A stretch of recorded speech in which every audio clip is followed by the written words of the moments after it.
do universitário, sabe, Maria? Que eu tenho a ajuda dos universitários para poder, né? Obrigada, Luz. Bem, boa tarde a todos e a todas. Eu sou Maria Celeste Moraes Guimarães, sou presidente da Associação Brasileira das Mulheres de Carreira Jurídica, Minas Gerais. A nossa associação foi criada em 1985, aqui em Minas Gerais, e, portanto, ela existe há 35 anos. Um trabalho sério, muito devotado, que foi iniciado pela nossa colega advogada Miriam Salles e Silvia Awad. Ambas, portanto, já atuavam dentro da instituição OAB, na época falava-se OAB Mulher, e desse embrião, na OAB Mulher, portanto, foi criada a Associação Brasileira das Mulheres de Carreira Jurídica. Hoje nós estamos presentes em 23 estados e no Distrito Federal e somos hoje a maior ONG feminina da América Latina. Nós temos hoje mais de 1.000 associadas. E o trabalho da ABMCJ, em que, na verdade, não tem, independente da OAB, mas tem uma parceria com a Comissão da Mulher Advogada, que é presidida hoje pela doutora Isabel Braga, nossa conselheira da ABMCJ, e que nós temos também uma coordenação regional, que muito nos envaidece, da doutora Helena Della Mônica. Helena Della Mônica é a nossa vice-presidente da OAB Minas Gerais e coordenadora regional do Sudeste da ABMCJ. E nesse mês que comemoramos a advocacia, é um mês festivo para toda a advocacia, não só aqui em Minas, mas em todo o Brasil. A associação, portanto, hoje homenagear esta data com esta videoconferência que nós estamos realizando hoje.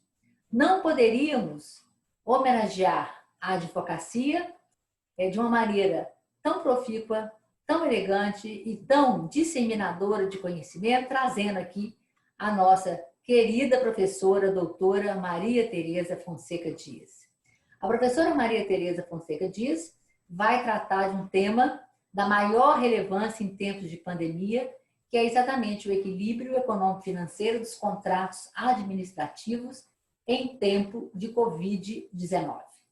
Ela que também faz parte, integra a Comissão de Direito Administrativo do Conselho Federal e que, portanto, contribui não só aqui em Minas, mas também na nossa OAB Federal, com essa matéria que é o direito administrativo.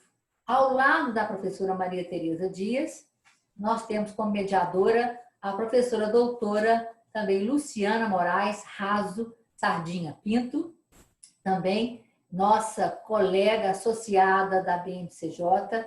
Hoje ela está como secretária-geral da BMCJ, para minha alegria, um convite que ela prontamente aceitou e que estão juntas desde fevereiro na direção da BMCJ Minas Gerais. A professora Luciana Moraes Raso também é da Comissão de Direito Administrativo, vice-presidente da Comissão de Direito Administrativo da OAB Minas Gerais, foi diretora da Fundação João Pinheiro da Escola de Governo, e hoje é assessora do Tribunal de Contas de Minas Gerais. Colega muito dileta, nós trabalhamos juntas no Tribunal de Contas de Minas Gerais por muitos anos, e sem dúvida nenhuma a professora Maria Tereza terá a seu lado, nessa nossa mesa virtual deste evento, uma colega administrativista de escola. A professora Maria Tereza me remonta às melhores lembranças.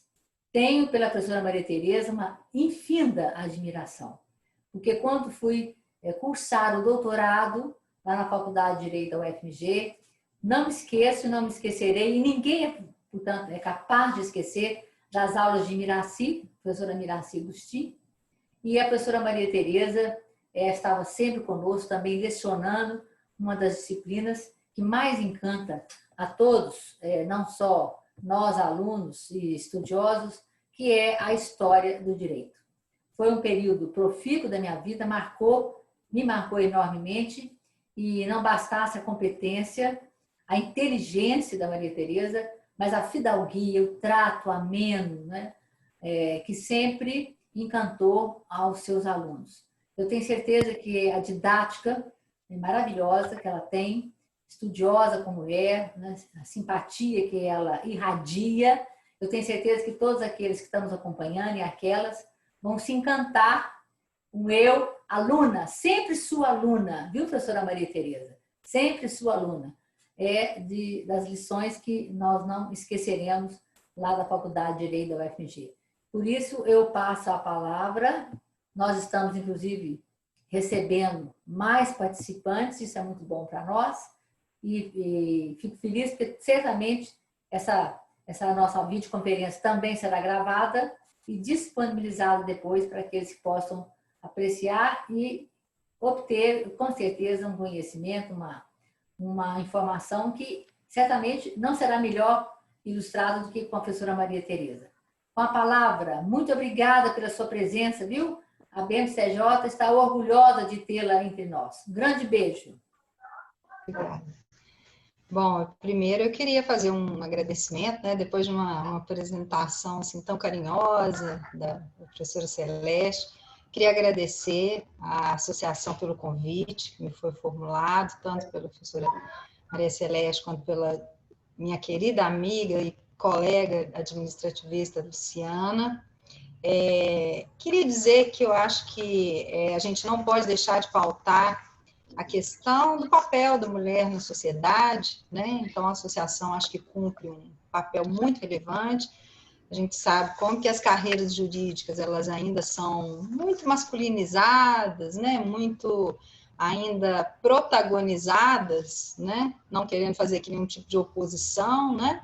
Mas eu acho que é um papel bastante importante nós colocarmos essa questão também na pauta das discussões, e fico muito feliz de passar a integrar esse grupo que tem seletos integrantes e, ao mesmo tempo, um número considerável, de forma que a gente pode, então, tratar desse tema, sem deixar de discutirmos também tudo aquilo que envolve o direito e as nossas áreas específicas de atuação, não só em relação à questão do gênero, propriamente dito, né?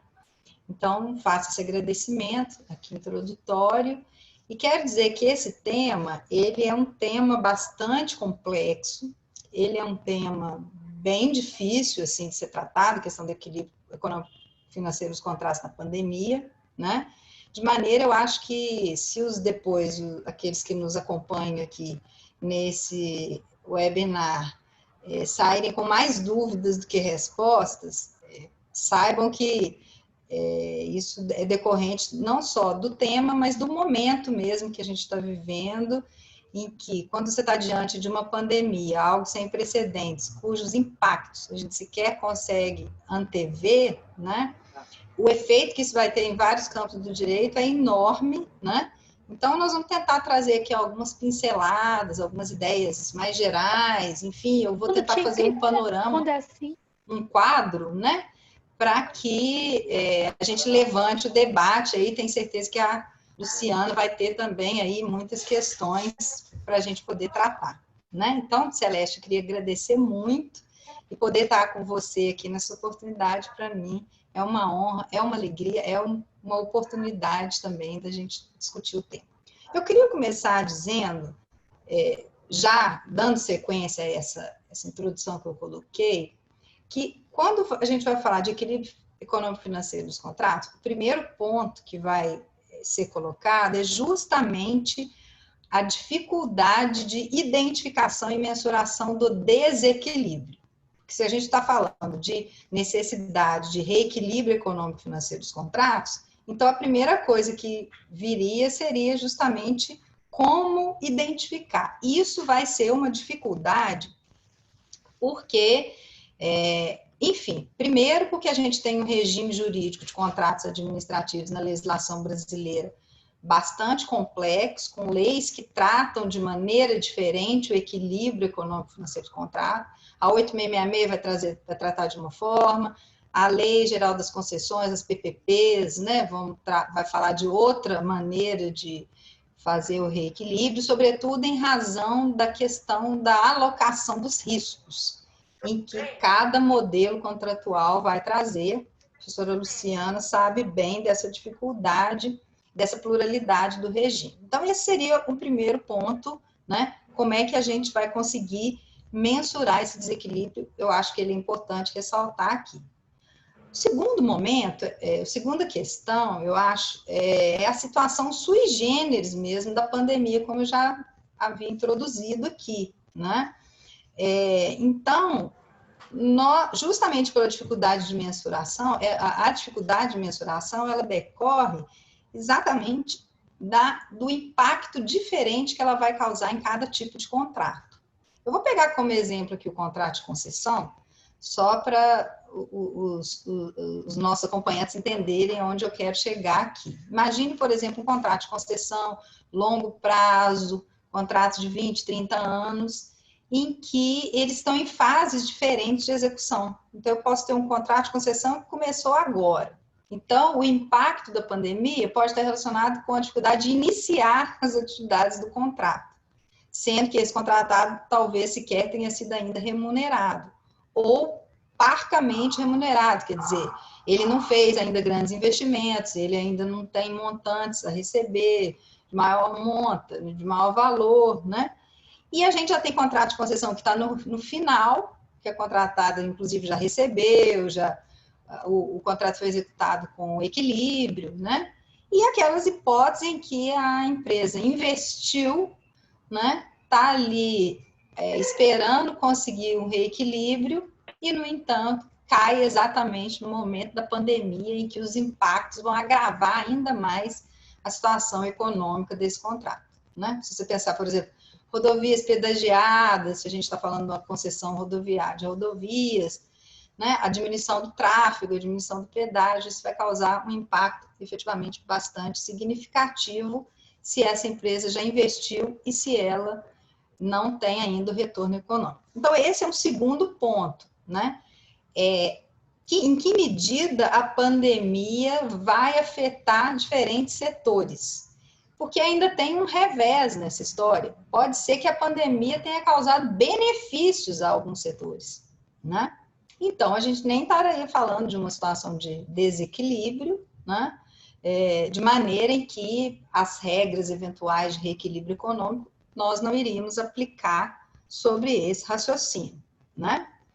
E quais são as respostas iniciais? Assim, eu já vou bem mais direto ao ponto, talvez para sobrar até tempo para o nosso debate, né? Se a gente pegar algumas análises iniciais, eu tive a oportunidade de fazer um pequeno estudo sobre o impacto da pandemia em outros países, e notadamente Portugal, a França e o Reino Unido e a Escócia, para depois eu chegar no caso brasileiro, né? Então, o que tem acontecido? Nesses países, e olha que eu quero já fazer uma ressalva, já que a professora Celeste falou da metodologia, né? É importante dizer aqui que toda vez que a gente faz estudo de direito comparado, a gente tem que levar em consideração diferentes nuances de cada ordenamento jurídico. Alguns estão, por exemplo, estou dando o exemplo do Reino Unido e da Escócia, são países de common law, os outros países, a França, Portugal, são países de civil law. Então, existem já diferenças, mesmo pensando no contrato administrativo, diferenças até de perspectiva do regime jurídico. No common law costuma se aplicar mais o direito privado, no civil law a gente tem um regime de cláusulas exorbitantes, né? Mas, mesmo levando em consideração todas essas diferenças, quando a gente faz um cotejo e compara respostas de Portugal, da Inglaterra, claro que cada um à sua maneira, cada um considerando as regras do direito positivo do regime jurídico, o que nós temos percebido? Que esses países, de uma maneira geral, eles não estão considerando com a mesma força que o nosso ordenamento jurídico coloca, que a pandemia seria uma causa de força maior a ensejar o reequilíbrio econômico-financeiro dos contratos. Esses países estão se manifestando até o presente momento, conforme os dados que a gente levantou, um trabalho que eu estou fazendo com a Danusa Paiva e Tiago Almeida, pós-graduandos lá da UFMG. Então, esses dados que a gente levantou preliminarmente vão nos mostrar o seguinte, que esses países não estão considerando a pandemia uma causa de força maior, a priori, né? E, numa certa medida, estão tentando socializar as perdas e os riscos que a pandemia tem gerado em todos os setores econômicos e também nos contratos com a administração pública, né?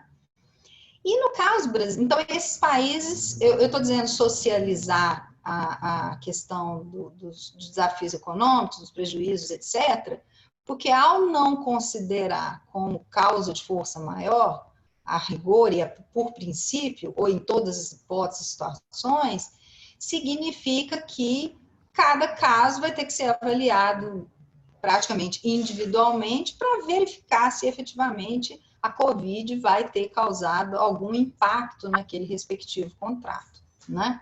Por isso que eu acabei dizendo uma ideia, defendendo uma ideia que eles tratam uma socialização desses riscos e colocam o reequilíbrio econômico nessa, vamos dizer assim, nessa balança, né? Quando a gente pega a legislação brasileira, né, o que acontece? Recentemente, a Advocacia Geral da União emitiu um parecer 261, foi até o Ministério da Infraestrutura, em acordo com outros órgãos, a AGU e a CGU, emitiram um parecer e chegaram à seguinte conclusão, que eu me permito aqui a leitura para caminhar para as minhas conclusões. Eles afirmaram que a pandemia do novo coronavírus configura caso de força maior ou caso fortuito, caracterizando, então, uma área extraordinária, aquela ideia da imprevisão, né, para fins de aplicação da teoria da imprevisão e a justificar o reequilíbrio de contratos de concessão de infraestrutura de transportes, desde que atendidos os demais requisitos, etc., indicados nesse parecer. E essa afirmação, ela chamou muita atenção dos estudiosos, dos interessados, dos advogados, etc., a dizer que, então, se a gente está falando de contrato administrativo, eles estão falando aqui especificamente de contrato de concessão, mas aplicando um raciocínio analógico aqui, o que acontece? Recairia, então, o direito, né, haveria o direito ao reequilíbrio econômico-financeiro, porque as medidas tomadas pela Covid, que são muitas também essas medidas, né, desde o distanciamento social, a quarentena, né, a impossibilidade do trânsito e transporte, nós vimos casos de cidades que simplesmente proibiram a entrada e saída de veículos, determinaram a mudança do ritmo ou a diminuição do transporte coletivo, inclusive até grandes capitais, como São Paulo, teve isso, em outros municípios, enfim, e como a competência ficou com os municípios e com os estados depois da decisão do STF acerca da questão federativa da pandemia, aí que as medidas se pluralizaram mesmo, né?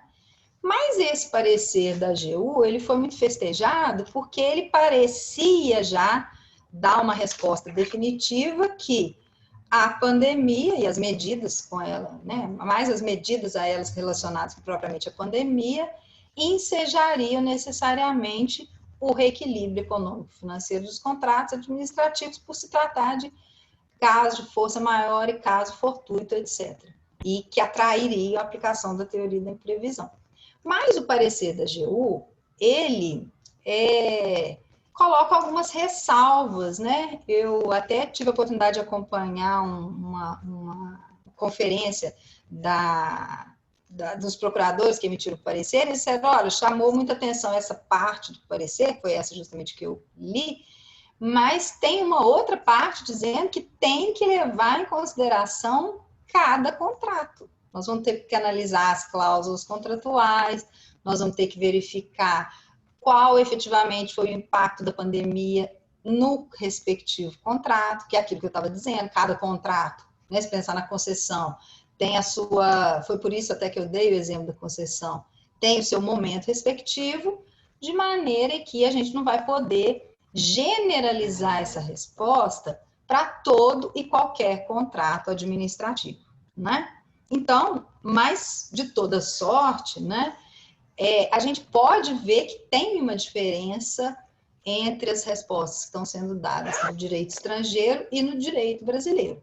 O direito estrangeiro, uma parte também, porque tem regimes jurídicos distintos do regime jurídico brasileiro, tem que levar em consideração também, se a gente tem que levar em consideração o contrato que foi firmado, também no direito estrangeiro está incidindo aí as regras contratuais específicas, o regime jurídico próprio, né, de cada país, no caso da União Europeia, dos países, né, que também integram a União Europeia, e a mesma coisa com a Inglaterra, com a Escócia, que tem legislações próprias também, específicas, e contratos relacionados com a administração pública, né?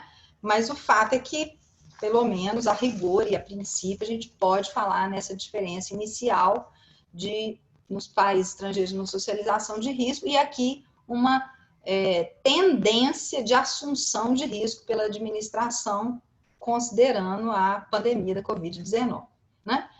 Mas quais seriam os desafios relacionados com a análise do equilíbrio econômico-financeiro desses contratos administrativos, né? São vários os desafios, considerando todo esse cenário, essas dificuldades, etc. O que a administração deve procurar? Até porque, gente, tem um outro problema, e aí pensando um pouco nesse modelo estrangeiro, né? Que os países estão buscando tentar socializar os impactos da pandemia, e a gente tem que pensar em que medida o Estado brasileiro, a União, os estados e os municípios, teriam também condições econômicas de assumir efetivamente um desequilíbrio econômico de uma monta praticamente incalculável, né?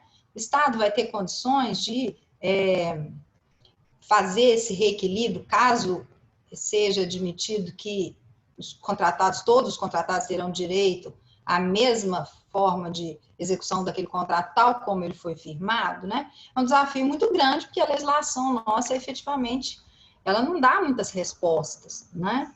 Então, a pergunta seria se valeria a pena promover, ou se nós teríamos condições jurídico-dogmáticas de promover mudanças nesses contratos, ou se efetivamente partiríamos para essa ideia desse reequilíbrio.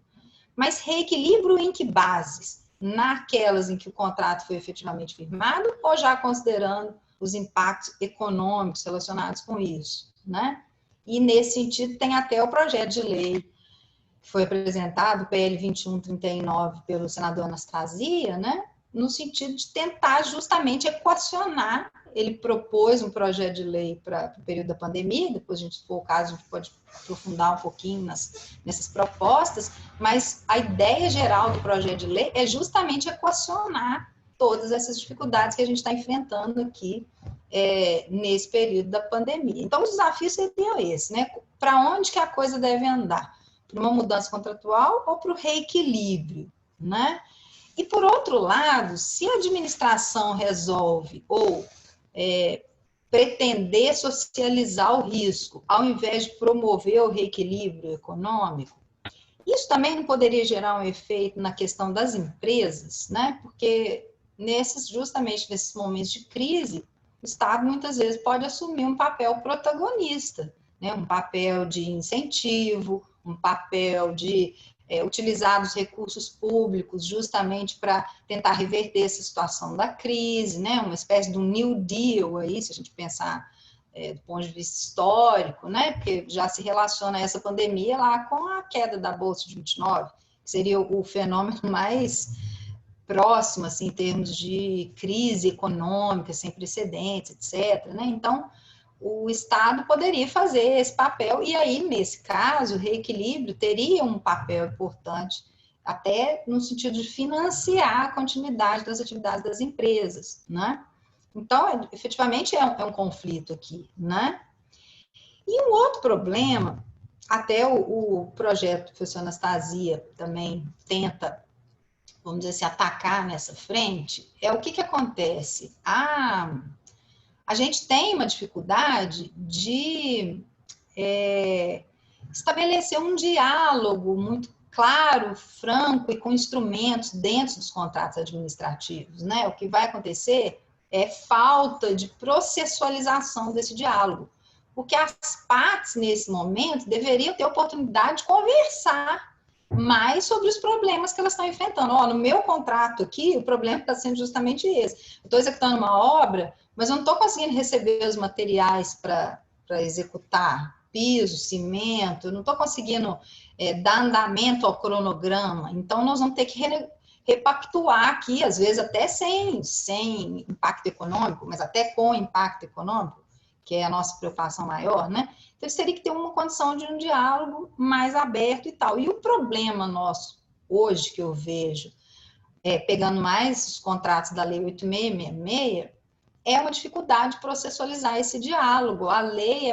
tem as cláusulas exorbitantes, coloca a administração numa posição de supremacia e com pouco espaço para o diálogo. Então, isso seria um papel importante para o qual a gente tem até alternativas, sabe, professora Celeste, Luciana? Não sei se vocês chegaram a acompanhar, mas naquela primeira jornada de direito administrativo que teve agora no STJ, recentemente, agora no mês de agosto, né?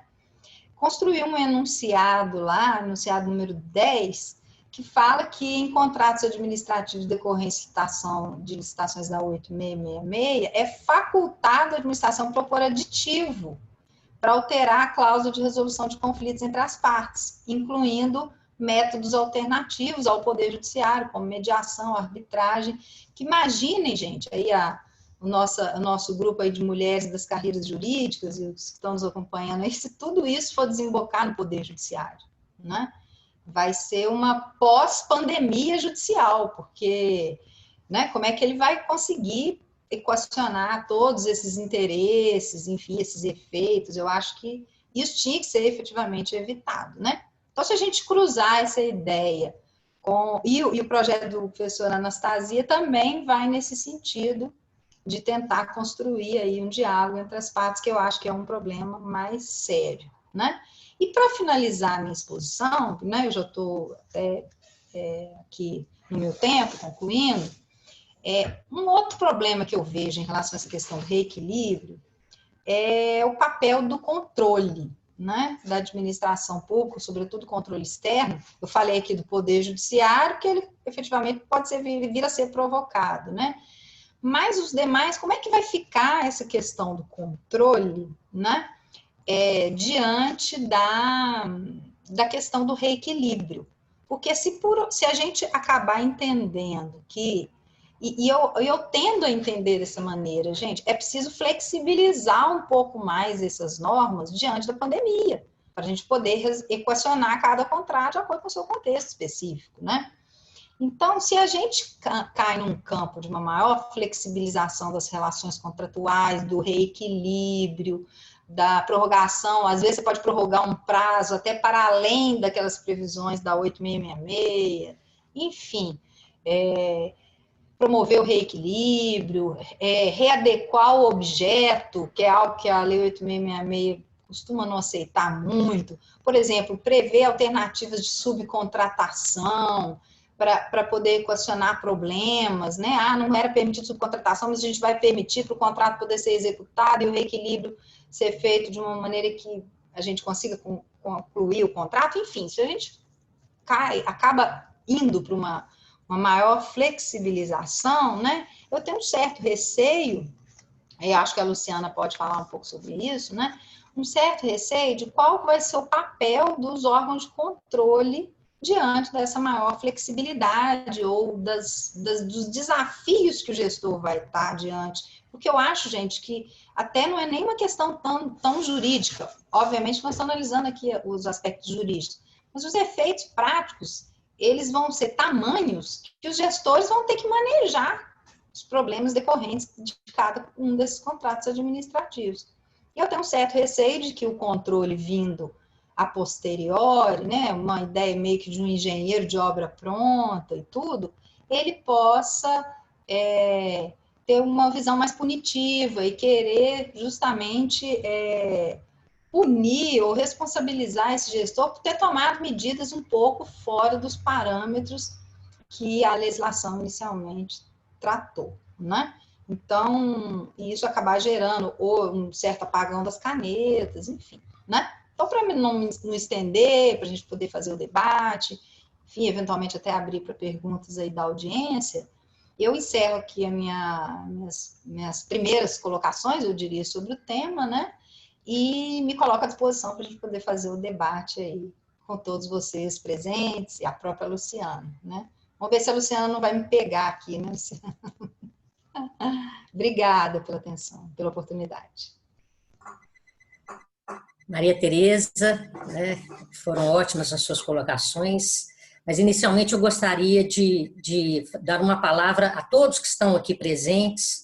Vejo aqui muitos alunos, vejo o professor Geraldo Spagno, né, nosso colega lá do Instituto Mineiro de Direito Administrativo, vejo a Idelma, nossa colega do ABMCJ, a doutora Nara, enfim, várias pessoas aqui, e eu gostaria inicialmente de agradecer a doutora Celeste, a nossa presidente, primeiro pelas palavras carinhosas que ela se dirigiu a mim, uma amiga de longa data, fomos colegas no Tribunal de Contas, e eu recebi dela esse honroso convite de ser a secretária da ABMCJ-MG. Então, isso só me enche de orgulho, acredito nessa associação e acredito ainda mais, não só para esse histórico que a Celeste colocou no início, né? A ABMCJ, ela teve o fruto dela, o início dela, mineiro, né? Um fruto das advogadas mineiras, e depois se expandiu, né? Regional e em nível nacional. E é muito fácil para mim trabalhar com a doutora Celeste, porque além de eu admirá-la muito, não só pela sua inteligência, pelo seu dinamismo, mas sobretudo porque ela põe a alma em tudo aquilo que ela faz. A Idelma está aí nos assistindo, que não me deixa mentir. Essa plataforma Zoom que nós estamos utilizando agora para conversar com vocês e para, inclusive, cumprir um dos objetivos da ABMCJ, que é a disseminação do conhecimento e a maior capacitação das colegas advogadas. Então, isso se deu por uma iniciativa e por um empenho pessoal da nossa presidente, Maria Celeste. Então, eu dou aqui esse testemunho.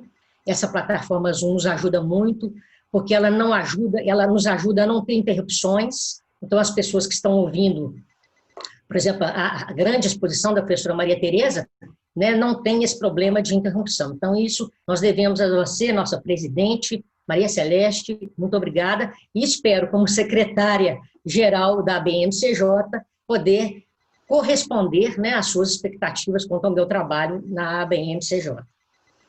Agora, eu gostaria de dirigir um pouco aqui a minha palavra para a nossa querida Maria Tereza. Também, a doutora Celeste já colocou o currículo dela, né? A Tereza é uma grande amiga nossa também, nossa colega do INDA, e agora a doutora Maria Celeste, ela também é uma nova associada, a mais nova associada aí da ABMCJ, já está assinando os papéis para associar a nós, Idelma, né? Então, mais uma aí para a nossa associação, né? Então, é uma pessoa de peso que eu acho que vai contribuir muito com a nossa associação. E devo dizer que a professora Maria Tereza, ela esteve em Londres antes da pandemia, só voltou por causa devido à pandemia. Ela estava como professora visitante da King's College, em Londres. Por isso, ela faz um trabalho, tem feito um trabalho muito, muito bom, juntamente com seus alunos da UFMG, muitos dos quais aqui presentes nessa videoconferência, sobre esse direito comparado, né, as concessões dos serviços públicos no direito comparado. Então, ela traz essa bagagem para nós, que é uma bagagem muito importante, uma bagagem do direito comparado. E, Tereza, eu queria só pegar um ponto aí da sua última colocação, quando você coloca sobre o controle, né, o papel do controle e, vamos dizer assim, o apagão das canetas, né, vamos dizer assim.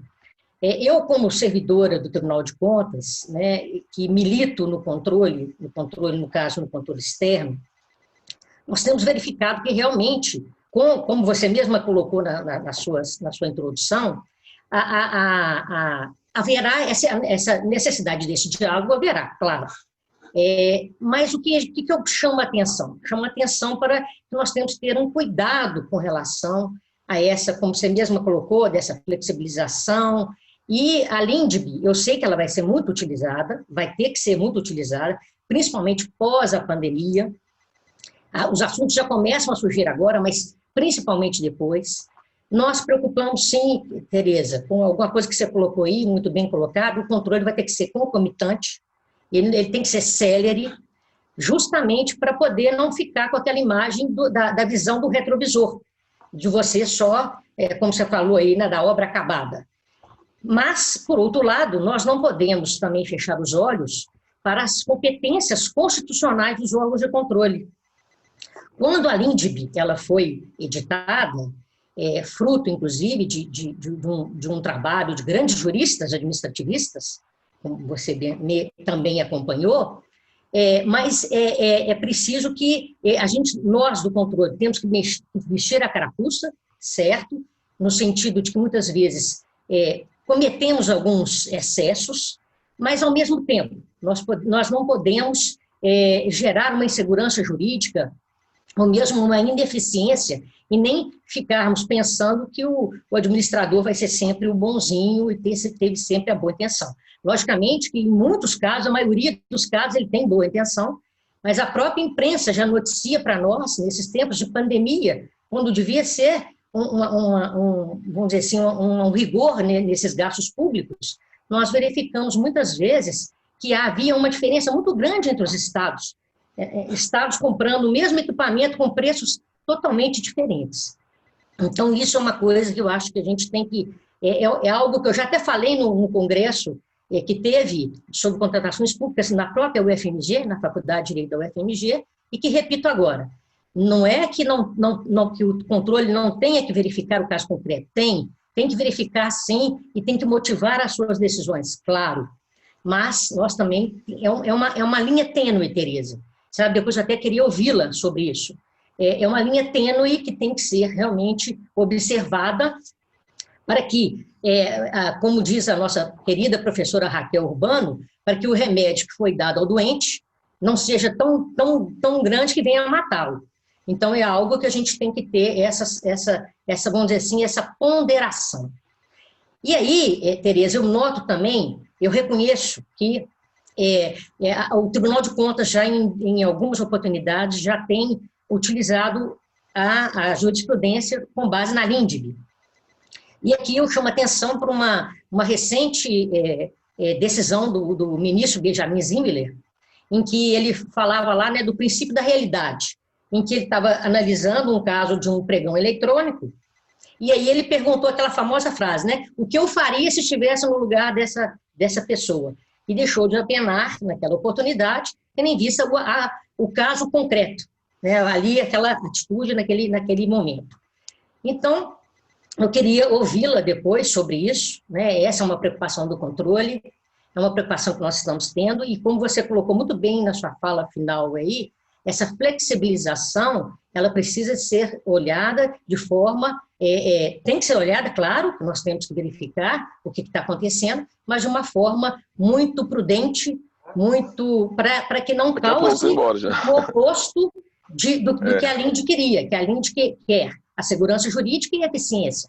Então, nós temos que verificar isso aí, para que esse equilíbrio, buscar esse equilíbrio, para que a gente não tenha surpresas. Outro assunto que eu gostaria de colocar também, a tipo de provocação, Tereza, e gostaria muito de ouvi-la, isso é uma percepção que eu tenho tido, a importância que vem ganhando o direito administrativo. Logicamente, nós todos sabemos que o direito administrativo, após a Constituição Federal de 88, teve uma relevância ímpar. E mais agora, no tempo de pandemia, os institutos do direito administrativo têm sido muito revisitados, têm sido muito discutidos, muito debatidos, e, principalmente agora, nessa pandemia da saúde, 2 institutos do direito administrativo, a meu ver, ganharam uma relevância, um destaque especial, que são os serviços públicos e o poder de polícia. Então, dentro dessas considerações a respeito do direito administrativo, eu gostaria de ouvi-la no seguinte sentido, né? como que nós podemos conciliar as prerrogativas administrativas, essa supremacia do interesse público sobre o privado, a alteração unilateral dos contratos, com o equilíbrio econômico-financeiro. Então, é uma pergunta, e eu acho que até você fica à vontade aí, que eu acho que a gente tem muitas perguntas e às vezes não temos uma resposta só, como você colocou aí no início da sua exposição. Realmente, às vezes, nós estamos aqui fazendo colocações, muitas vezes nós nem teremos respostas ainda, mas são provocações que numa conferência como essa aqui que nós estamos fazendo, ela é importante para a gente poder pensar o direito administrativo. Luciana, acho que, quem sabe a gente não vai respondendo e depois volto para você, né? Porque eu acho que aí fica mais melhor. Interessante. Okay. Por exemplo, em relação à questão do controle, né, você lá conhece bem esse debate, tudo, que já tem algumas décadas que a gente está fazendo.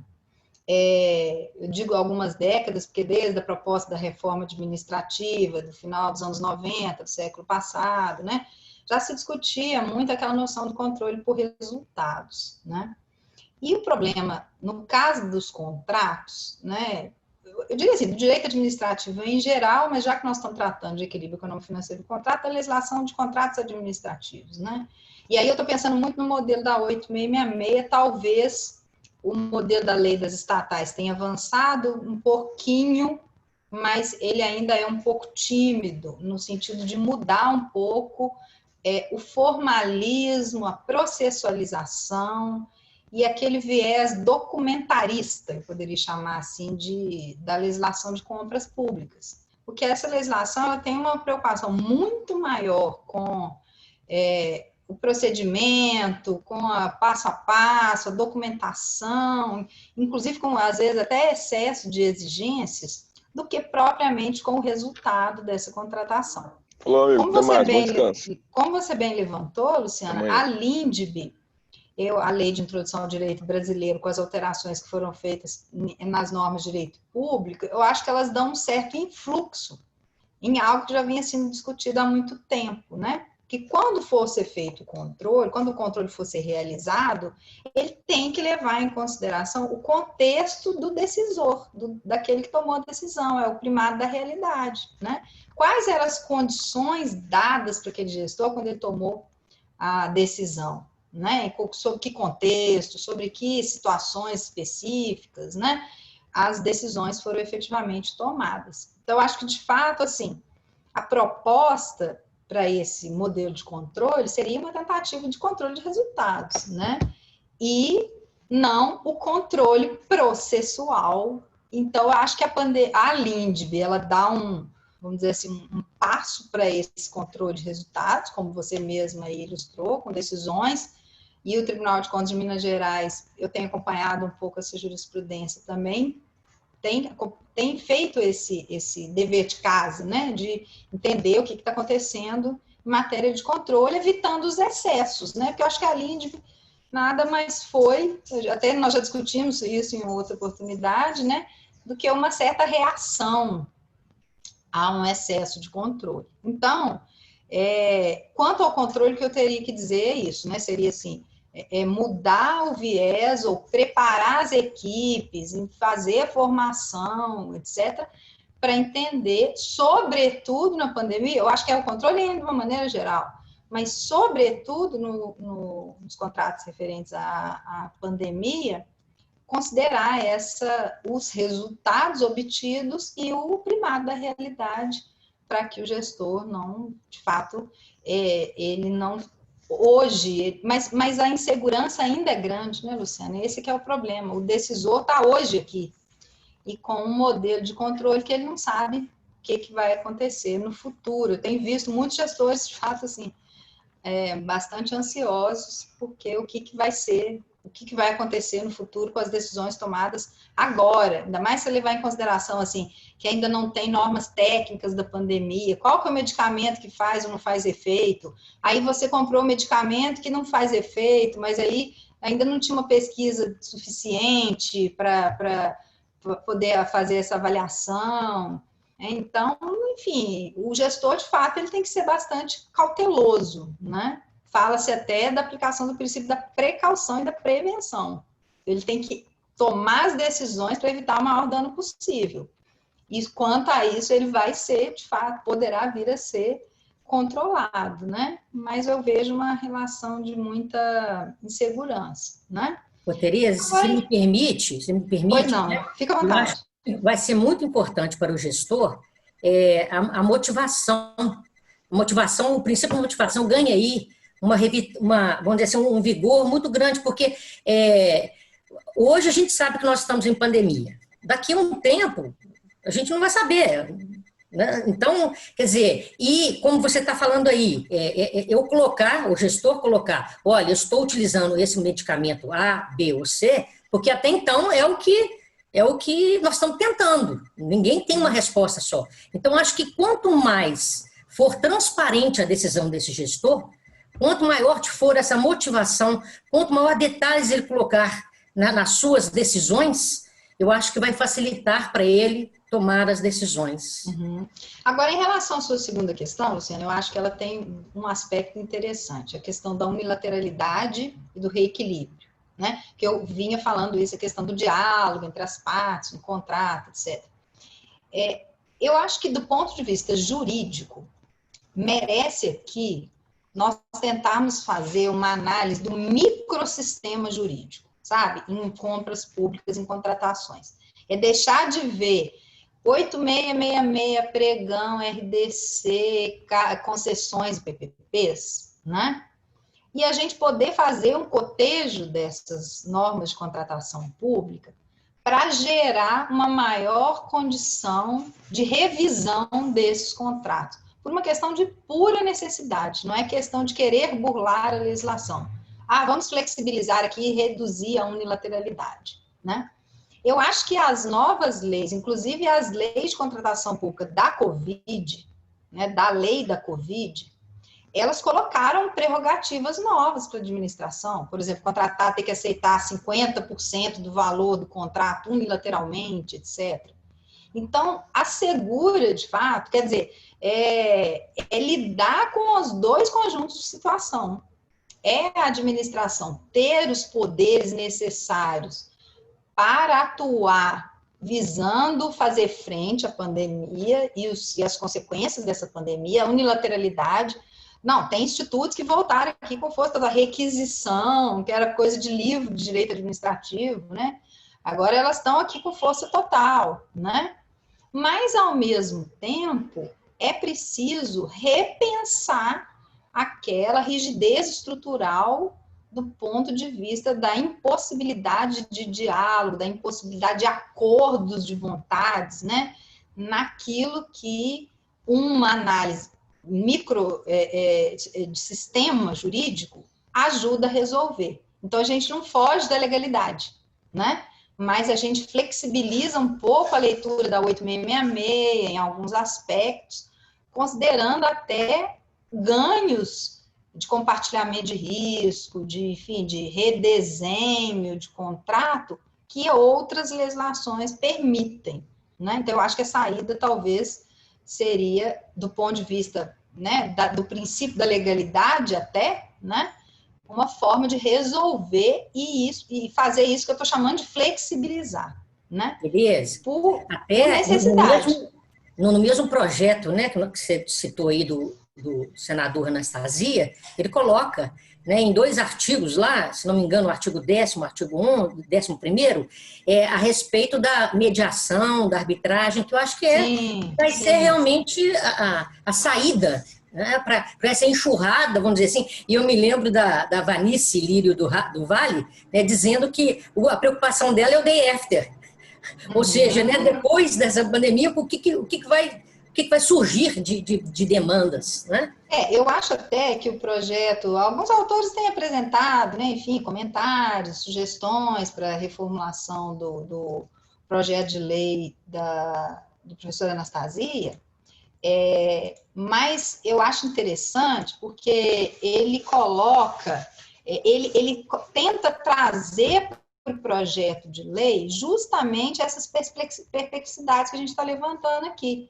A empresa apresentar um plano de contingência para assegurar a continuidade do contrato, né? Isso tudo está lá no PL 2139, né? A administração poderá suspender a exigibilidade de obrigações, rever o cronograma de execução, autorizar desmobilizações. Tipo assim, vamos rever esse contrato, né?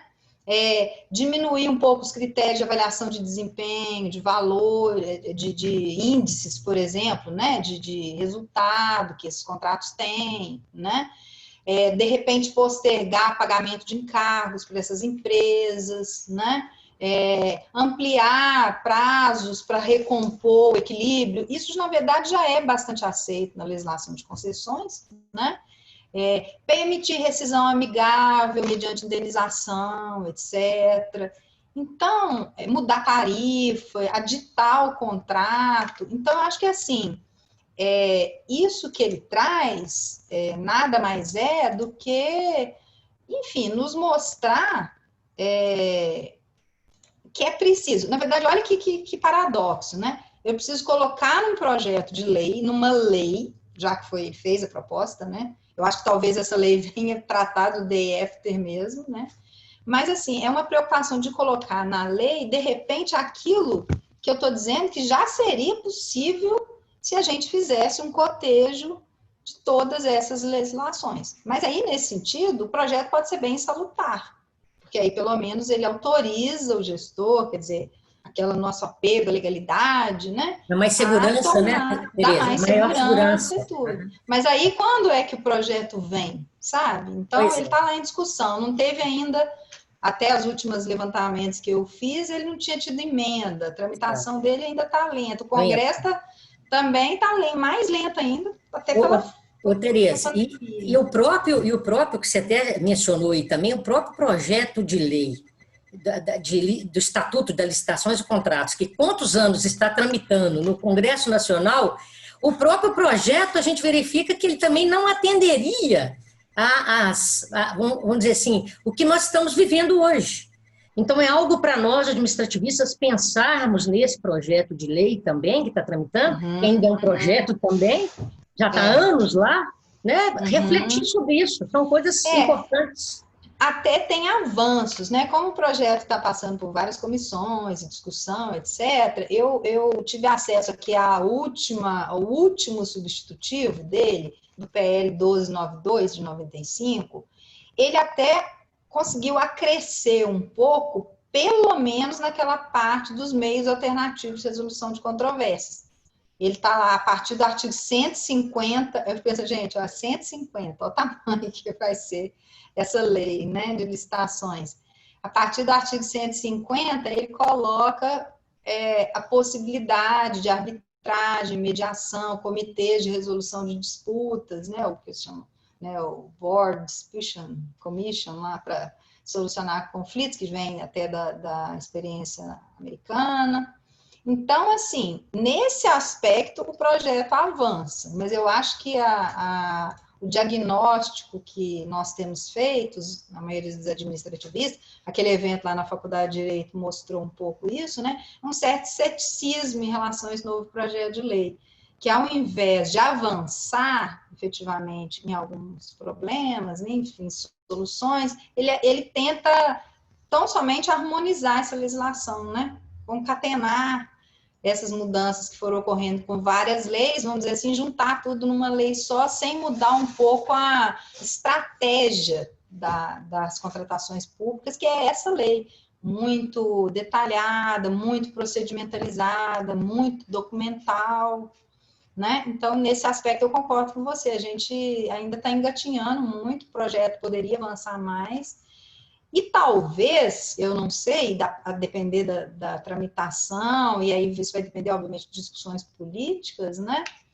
Ele poder ter um capítulo sobre calamidade pública, sobre situações em que, não só porque a gente está vivendo a Covid, mas em outras hipóteses, né? Olha aí, o Brasil tem tornado agora, enchentes, enfim. E essa sempre foi uma área muito pouco tratada, né? A lei 866 tenta, né, de fato, prevê lá afastar algumas exigências, etc. Mas, assim, ela não dá uma resposta para pandemias dessa natureza. Então, talvez isso seja também um alerta para que haja um capítulo, sessões e previsões quando você estiver diante, porque aí não precisa o legislador correr, igual ele está tentando fazer agora, né, para efetivamente tentar solucionar esses problemas, né? Então, acho que era isso que eu teria a dizer. Tereza, nós já estamos chegando mais ou menos ao final, mas só queria uma última provocação aqui, que eu queria te ouvir, é sobre a recente lei, agora a Lei 14.015, de 15 de junho de 2020, que alterou a Lei 3.460, a Lei dos Usuários do Serviço Público, mitigou um pouco, vamos dizer assim, o direito dos concessionários com relação quando o usuário ele está, vamos dizer assim, inadimplente. Eu gostaria de te ouvir, se, né, eu sei que nós estamos chegando ao final, nós temos aqui uns 5 minutinhos, para não ficar muito longo, e aí mas eu gostaria de te ouvir sobre isso. Então, Luciana, essa lei da proteção do usuário do serviço público, ela é uma lei bem interessante. Só um instantinho, eu só vou interromper para dizer que não existe um rigor de terminar, viu, Luciana? A professora Maria Tereza, nós temos o evento pode continuar, ou seja, não há aquele rigor de ter que terminar. Se ela precisar obviamente, mais tempo para discorrer ou para concluir, não tem problema, viu, Luciana? Sim. Até porque se alguém depois quer fazer uma pergunta, como você bem falou no início da sua exposição, que agradeço, a plataforma Zoom, a nossa, é paga, então ela pode ser utilizada indefinidamente, tá? Só porque, às vezes, a professora Maria Tereza vai ficar limitada na resposta e não se preocupa com o tempo, viu, professora? Sim. Não é que a gente já está efetivamente caminhando aqui. Geralmente esse período de 1 hora é o que a audiência aí fica mais interessada, para a gente também não se alongar muito. Mas eu não vou me tolher aqui na resposta por uma questão de tempo, não. Luciana, essa lei, eu gosto dessa lei do usuário do serviço público, porque ela conseguiu, vamos dizer assim, reunir num diploma legal a proteção que o usuário tinha em poucos serviços, né? Então, você tinha a área da saúde, da educação, que de fato você tinha conselhos, possibilidade do usuário reclamar do serviço, a carta de serviços, etc.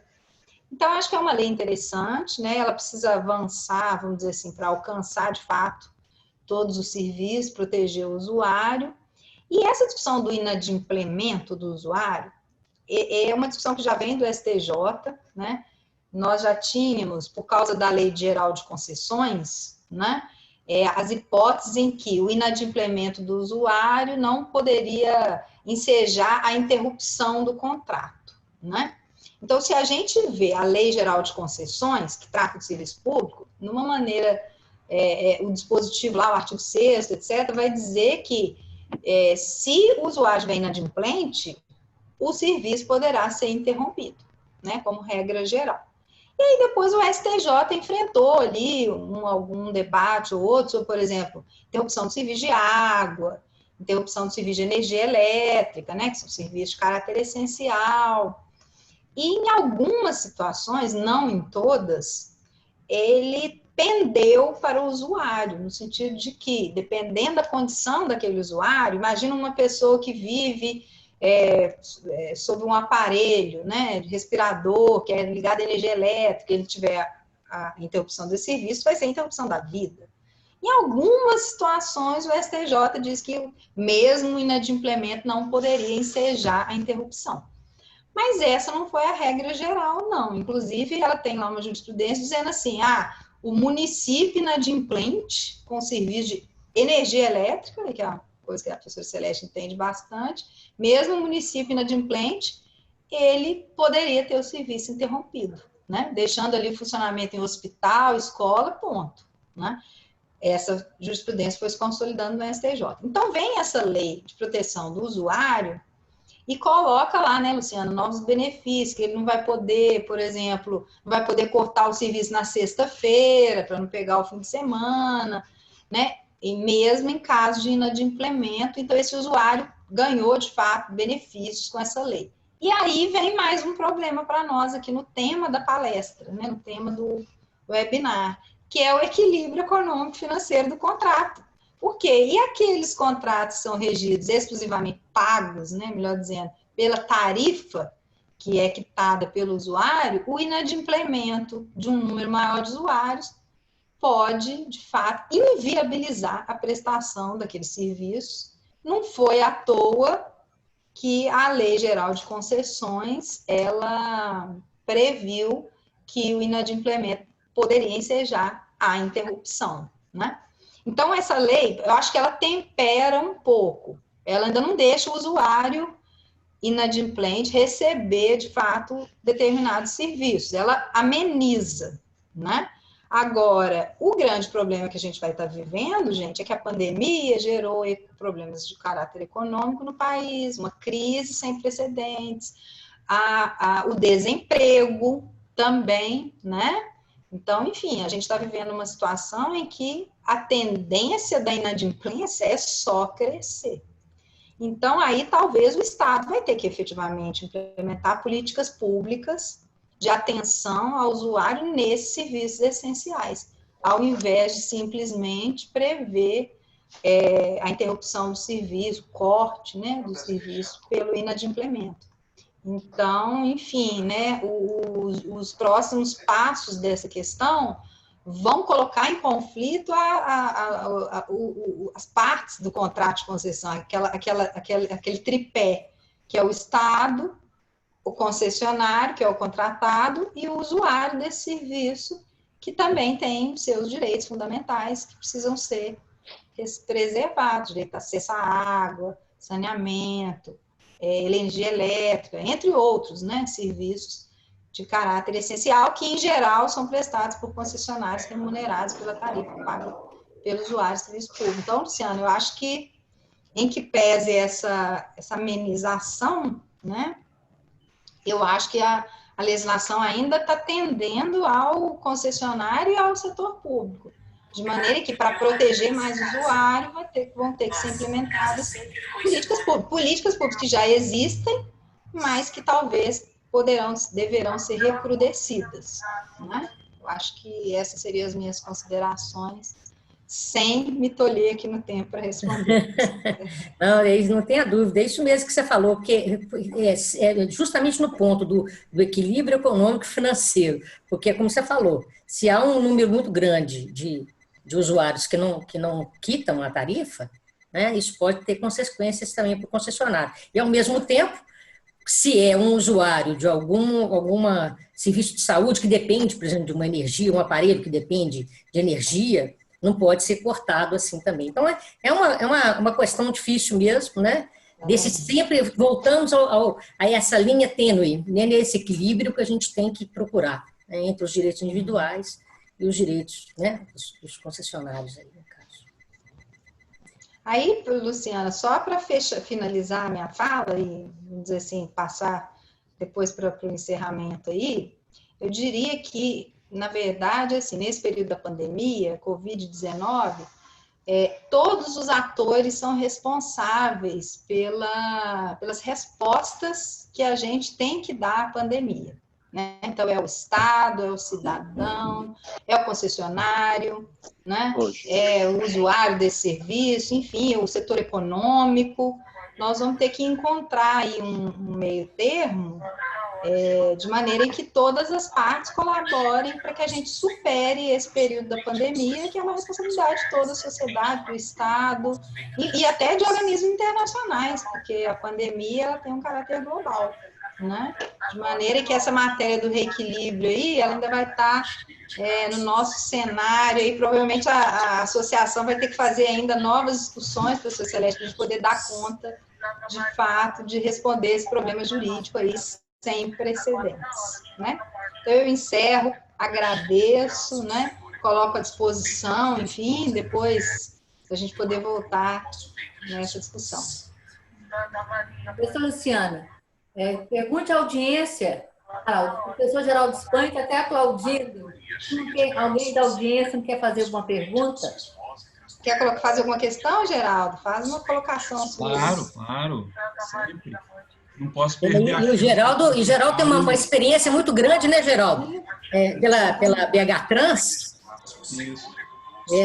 Nas concessões aí, você tem uma grande experiência. E as duas expositoras, eu quero dizer que não estava aqui na tela. Tem alguém com o microfone aberto? Está dando um eco? Por gentileza, se estiver com o microfone. Orlando Carvalho, Maria. Tem algumas pessoas que estão com o microfone aberto. Por favor, vamos o microfone. Maria, Admir, não sei se é Admir, administrativo. Orlando Carvalho, vamos fechar os microfones, por favor, para poder nós ouvir melhor o Geraldo. Não estamos escutando. Geraldo, estamos né, porque eles não estão me escutando. Prossigo? Orlando Carvalho, por favor, Maria, vamos fechar os microfones, por favor? ADI, assim, admin, não sei se é administrativo, vamos fechar os microfones, por favor, para que nós possamos escutar melhor o professor Geraldo. Receba o nosso abraço. Escutam bem, professor? Não tem jeito, não estamos escutando. Vamos prosseguir assim mesmo. A gente que dá aula em faculdade sabe que é bem assim, né, gente? Eu quero dizer que, primeiro, não sei porque a iniciativa da professora Maria Celeste não foi aberta para toda a associação no Brasil inteiro. Foi muito proveitoso. Cada colocação eu acompanhei desde o início, a professora Maria Tereza, e desde a Luciana, desde o início também a professora Luciana. Estou aqui com a minha garrafinha também, viu, Luciana? Só parei para beber água. E escutei tudo, tá? Escutei tudo. Eu só não entrei na tela para não roubar o protagonismo, e até porque estamos numa associação de mulheres de carreira jurídica, e eu falei assim, bom, não sei, eu vou ficar por aqui no meu cantinho, né? Pois bem, primeiro, parabenizo a professora Maria Celeste, né, pela iniciativa. O assunto é do momento, é a pauta para mim do dia. Por isso entrei, aceitei o convite feito via INDA, né? E quero agradecer muito, né, a oportunidade de ter ouvido, participado aqui.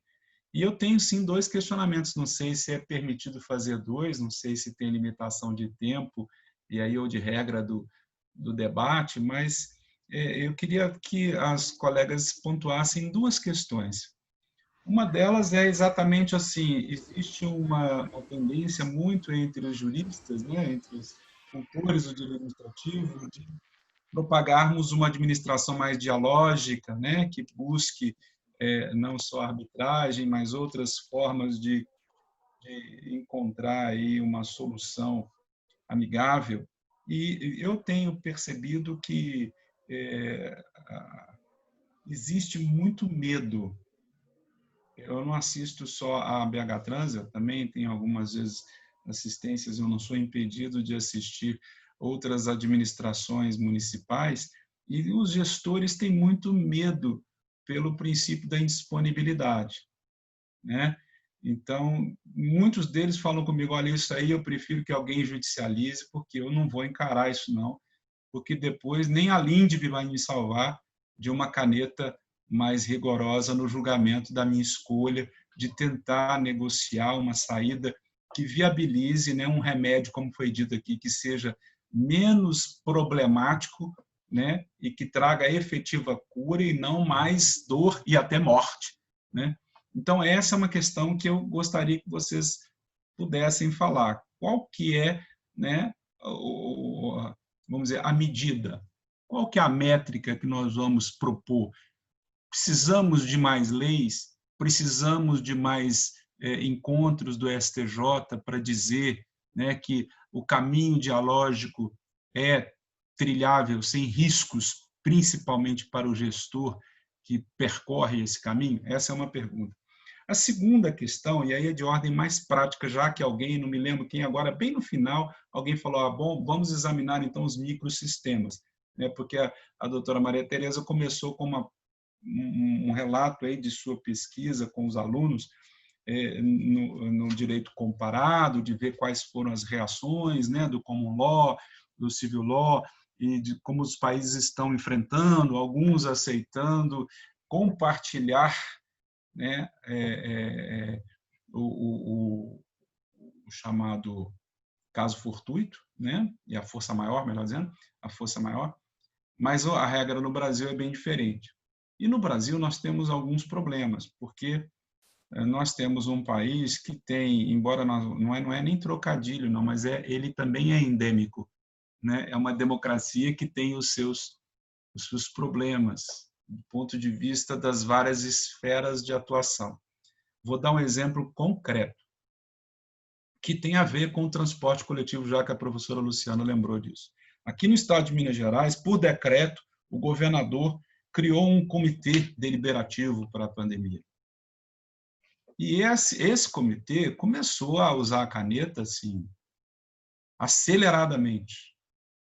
E um exemplo concreto que afeta concessões, nós temos mais de 850 municípios e esse comitê decidiu proibir que o transporte coletivo urbano, nos 800 e tantos municípios, aqueles que têm transporte coletivo, proibir que eles transportassem passageiros em pé, enquanto já haviam municípios que haviam regulamentado um número de limite, que obviamente não considera a BNT. A BNT admite 5, 6 passageiros por metro quadrado, mas isso é lotação que o veículo comporta. Num tempo de pandemia, ouvindo autoridades sanitárias de saúde, alguns municípios colocaram, olha, o limite é 10, é 15, é 20, enfim, não sei qual foi em cada qual. E vem o Estado e corta plenamente. Isso, obviamente, compromete a sustentabilidade no setor e eu quero saber quem é que vai responder por isso. Se, afinal de contas, nós temos um fato não do príncipe, mas do cara que se acha mais príncipe invadindo competência que não lhe cabe, porque o transporte local é do interesse local regulado pelo artigo 30 da Constituição. Então, em quem nós vamos jogar essa conta de diminuir a demanda, né? Se quem é o responsável por reger e que é também poder concedente não estabeleceu esse limite, mas, em alguns casos, se obrigou a esse limite por um ato que é uma mais do que quejanda na linguagem de Celso Antônio, né? Um conselho deliberativo decidiu isso. E isso aconteceu em vários outros setores, a gente percebeu alguns abusos, que é o que eu digo que é uma questão endêmica da democracia. Todo mundo se acha dono de uma verdade e tem uma caneta para dizê-la. Então, eu pergunto às nobres colegas aí da exposição, que solução teremos para isso? Quer dizer, quem é o poder concedente vai poder dizer, olha, não fui eu que fiz isso. Né? Quem fez isso foi o governador do estado. E isso não aconteceu só em Minas. E não aconteceu só nos ônibus. Todo mundo começou a meter o bedelho aqui e ali e a dizer o que era, o que deveria ser conduzido em proteção, né, alguma coisa, sem perceber que estava afetando diretamente na sustentabilidade do serviço e na sua capacidade de equilíbrio econômico, já que falamos disso. Essas são as minhas duas questões. Eu peço desculpa por ter me alongado e, mais uma vez, parabenizo desde já pelo sucesso que vou querer ouvir novamente. Quero saber, já vi que tem no chat alguém perguntando se vai ser gravado e disponibilizado no YouTube. Quero saber e quero receber, né, esse link aí, esse acesso. Muito obrigado. Bom, pode responder, então, para dar continuidade aqui? Pode, Luciana? Claro, a palavra... Depois eu passo para você fechar, tá? Geraldo, eu queria muito agradecer a sua pergunta, a sua participação, uma alegria poder te ver aí, estar com você nessa oportunidade. E como eu havia dito durante todo o decorrer da minha fala, né, nós estamos diante de questões que são bastante complexas. Aí, eu vou fazer primeiro a sua segunda pergunta e da segunda eu vou para a primeira, tá? Apesar de uma ser mais teórica, a outra mais prática, eu vou para a prática e depois eu chego na teórica. O que acontece? A questão da pandemia, nós temos um problema que é o problema zero, eu acho. Antes de chegar, né, no transporte coletivo, a gente tem o problema zero. que é o problema federativo, que a rigor nós teríamos que estar tendo um comando nacional para organizar o combate à pandemia, e esse comando nacional irradiando para a definição de competências de estados e municípios, e nós não tivemos isso, de forma que chegou ao Supremo a decisão de dizer que a competência era de estados e municípios, né? Para lidar com as, vamos dizer assim, as questões práticas, etc., da questão do cuidado, das medidas de isolamento, dos planos, etc. Então, o que acontece? Os estados acabaram assumindo um papel, não foi só o de Minas Gerais, o estado de São Paulo, assumindo um papel de construir um plano de contingência. Porque eu fico imaginando até que para cada município conseguir construir, inclusive ter até recursos para ter um comitê de saúde com profissionais adequados, enfim, etc., etc. No caso mineiro, por exemplo, com 853 municípios, você imagina cada município montando o seu comitê de saúde da Covid para poder criar protocolos de combate à pandemia. E não foi à toa que até a falta disso acabou gerando medidas totalmente desencontradas, né?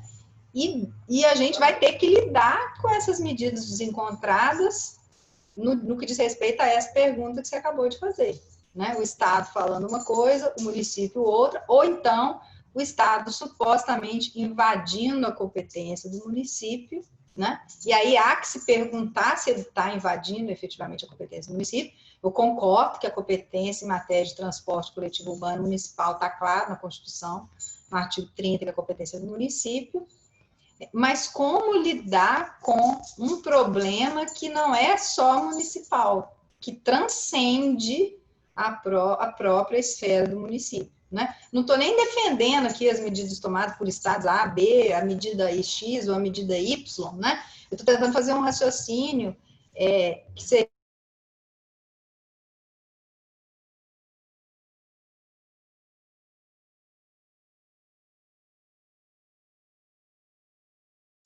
Travou só para mim ou travou para todo mundo? Desculpa aí, problemas de sistema aqui, de problemas de internet. Mas o que acontece? Então, esses conflitos federativos, né, eu acho que você não tem como dar... Deveria termos uma resposta a partir da lei da Covid e que depois teve que o Supremo Tribunal Federal dar aquela resposta. Então, a rigor, até o Estado teria competência para estabelecer planos de contingência, etc. Caso o município não tivesse. Porque se cada município tiver o seu plano de contingência, equipes, para poder dizer especificamente quais as medidas que vão ser tomadas naquele município, ele vai ter que acabar respeitando as medidas tomadas pelo Estado. Agora, se ele tem o seu comitê, as respostas efetivas, epidemiológicas para tratar da pandemia, ele pode simplesmente editar a sua regra e dizer, não, aqui no meu município vai ter 10 pessoas em pé, por exemplo, dentro do ônibus, editando uma regra própria a respeito. Só que aí esse gestor, já que nós estamos falando de administração do medo, no apagão das canetas, esse gestor, ele tem elementos técnicos para tomar essa decisão e afastar a decisão estadual. Se ele tiver, eu não veria problema em ele editar uma regra própria e dizer como é que vai funcionar, já que o Supremo Tribunal Federal falou que estados e municípios podem atuar para combater a questão da Covid. Então, esse prefeito, eu diria para ele assim, edite sua própria norma, se você tem comitê epidemiológico para falar por que pode ficar em pé, não pode, se o município tem X pessoas contaminadas ou menos, né? Porque os planos de contingência, eles justamente deveriam trabalhar com o estágio da doença em cada município, né? Então, uma coisa talvez você está falando da região metropolitana, outra coisa você está falando de um pequeno município, e aí cada prefeito tomar uma decisão nesse sentido, né? Então, se ele aquece com a decisão do Estado, então depois ele vai poder a rigor, responsabilizar o Estado por isso, teria que tomar a sua própria decisão, né? Então, enfim, é um desafio saber como que o gestor vai poder tomar uma decisão e fazer aquilo que a Luciana falou, que seria motivar o ato administrativo, né? E passando para a segunda... Maria Tereza, sem esquecer do Ministério Público, né? Que também... Ah, sim, esse aí nós não temos falando dele. Gostou de entrar nessa... Sim, Né? exatamente. Indenizar ele não vai, né? No final das contas, certamente. Né? Agora, por exemplo, chegando para a primeira questão, Geraldo, eu concordo com você. Quando eu falei da questão do microsistema de leis, era no sentido de tentar justamente poder interpretar o maior número de contratos possíveis de uma maneira mais flexível à luz do regime jurídico de todas essas leis que a gente tem vigente. Agora, eu acho que o problema maior nosso aí, de uma administração mais dialógica, etc., é uma questão cultural, né? Então, talvez a gente vai ter que estar na 15ª jornada de direito administrativo lá para discutir que a administração deve ser mais dialógica, etc., para esse gestor poder perder o medo. Então, quando eu falei talvez do influxo da mudança da LINDB, é que a gente pode estar diante de um horizonte de mudança. Eu, se fosse hoje gestor, ou se fosse assessorar algum gestor, eu dizia para ele, tenha medo mesmo. Não faça. Seja o mais cauteloso que você puder. Motive tudo que você for fazer. Traga parecer de ordem técnica. Né? Motive e documente, né, Tereza? A documentação também é importante, se coloque. Isso é fundamental. Eu acho que Ou isso assim, haja de acordo com as regras do contrato. Se você não tem autorização legal para transacionar, enfim, não faça, porque ele está diante de um futuro controle. Né? Então, a cultura atual, ela é em que pese a gente pregar uma maior dialogicidade, transação. É só você reparar assim, o número de teses, dissertações, etc., que as pessoas passaram a escrever mais sobre esse tema de arbitragem, transação, né? Revisão das relações administrativas, enfim. Então, é uma mudança de cultura. Não acho que isso muda de uma hora para outra, mas o papel nosso é pensar em alternativas que não inviabilizem a administração com aquele rigor, com aquele formalismo que a gente tem, mas que também não abra com oportunismo, fraudes, corrupções, etc., que é justamente o temor que uma maior dialogicidade causa. Em suma, nós não confiamos, seja no gestor, seja no setor privado.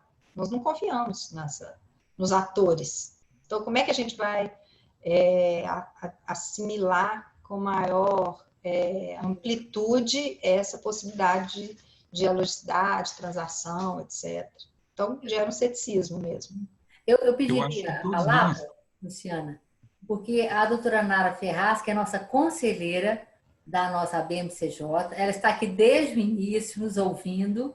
Doutora Nara Ferraz, mãe de grandes administrativistas, só isso bastaria para todas as reverências, mas ela também é uma das fundadoras, uma das maiores incentivadoras da BMCJ, portanto, é nossa conselheira, sempre esteve presente em todas as gestões da BMCJ. Eu queria que, se vocês me permitem, ouvi-la, passar a palavra para ela. Está nos ouvindo, doutora Nara? Estou ouvindo, com certeza. Queridíssima! Aqui, eu gostaria que, se a senhora quisesse, né, dar uma palavra para nossas expositoras e para o doutor Geraldo Espanho, que também está nos ouvindo, e grandes audiências aqui da nossa, já estamos, portanto, já estão passando da hora e está todo mundo firme escutando. Boa noite, doutora Nara. Boa noite, queridas. Viu? Um prazer de estar ouvindo gente tão capacitada e você trazendo, viu, minha querida presidente, essa disseminação do conhecimento e capacitando as mulheres numa área tão tormentosa que nós estamos vivendo, que é a área do direito administrativo, dos contratos administrativos. Eu queria dar os parabéns para a Luciana Raso também, como sempre, muito competente, e dizer que eu estou felicíssima com essas lives, porque eu estou, além de estar me capacitando também nessa área, não é? Eu dizer que isso é motivo de muita alegria para mim, viu? De estar com vocês e estar participando. Um beijo a todos e parabéns à nossa palestrante também, a doutora Maria Tereza, que muito segura, muito competente. Parabéns. Obrigada, doutora Nara. A senhora é sempre muito bem-vinda, viu? Manda um beijo aí para o Luciano e para o Léo, né, nossos caros amigos lá do controle externo, viu? Um beijo grande para a senhora. E a senhora é grande incentivadora, como a nossa presidente acabou de falar. É uma das fundadoras da BMCJ, e isso nasceu aqui em Minas Gerais, né? Então, nós devemos muito ao trabalho pioneiro, né, da senhora. E eu queria também, Celeste, se me permite, agradecer ao Geraldo, né, pela participação dele, pela pergunta que ele fez. Geraldo é nosso colega, não só do INDA, também professor lá da Escola de Contas, e foi muito boas as colocações dele. E eu concordo, eu vou pegar um gancho aí na última palavra da Tereza. Eu acho que aí, lembrando lá do nosso querido Paulo Neves, né, leis, nós já temos muitas e elas não vão bastar nunca. Né? Nós precisamos de uma mudança cultural. Né? Isso passa por uma postura principalmente desse gestor, né? Do controlador também, claro, mas do gestor. Né? Se tivermos cada vez mais gestores comprometidos, né? E nós vimos aí, como a Maria Tereza colocou muito bem, e esses conflitos que tiveram aí da própria federação por falta de um comando, por falta de critérios, né, já pré-colocados, de um planejamento, enfim, é cultural. O Geraldo queria fazer uma última colocação. Eu só queria colocar uma coisa que, de fato, a gente sempre diz que sonha em ser a Dinamarca, mas a gente não tem coragem de ser, a gente tem medo de arriscar, né? E de fato, tem um instrumento jurídico que eu penso que pode ser melhor utilizado, ou seja, melhor utilizado no sentido de ser ampliado. Nós temos as consultas aos tribunais de contas.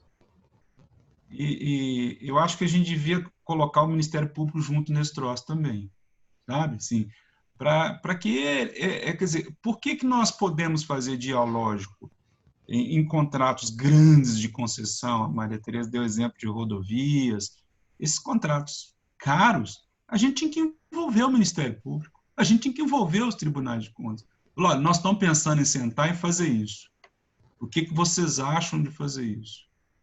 Põe o braço na agulha junto com a gente, para que o decisor, o coitado lá, que depois vai pagar aquela multa, que todo mundo acha pequenininho, uma multa de 150 mil, 200 mil, mas para uma pessoa física é dinheiro, né? Então, aí é a hora de vamos fazer dialógico? Então, vamos ampliar.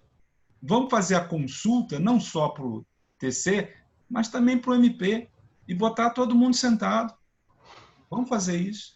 Eu me lembro que quando eu fui convidado para fazer o edital dos ônibus em 97, nenhum município tinha feito isso. Eu tive que aprender sobre ônibus. Há 23 anos atrás, nós tínhamos o prazo da lei de concessões dado de 2 anos, encerrando, e nenhum município tinha obedecido. E Belo Horizonte se propôs a obedecer e conseguiu. Nós tivemos menos de um semestre para estudar e fazer o primeiro edital. Uma das coisas que eu lembro claramente é o seguinte: convidamos um representante do MP para estar o tempo todo presente na sessão de abertura, e o professor Carlos Mota pediu a palavra para dizer o seguinte: olha, nós precisamos aprender a ter uma gestão mais dialógica e entender que concessão é uma parceria de responsabilidade de mão e contramão. E eu penso que o discurso do professor Carlos Mota ficou ali, não avançou.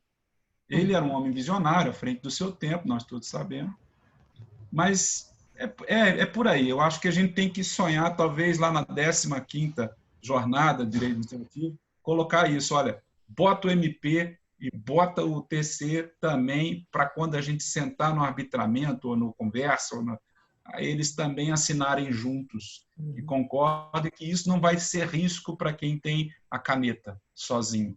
Não seja um ato isolado, né, e não seja uma coragem de um só. Mais uma vez, quero parabenizar você, Luciana, sempre, me perdoe o trocadilho, você sempre arrasa, né? A Luciana sempre arrasa, a Maria Tereza também.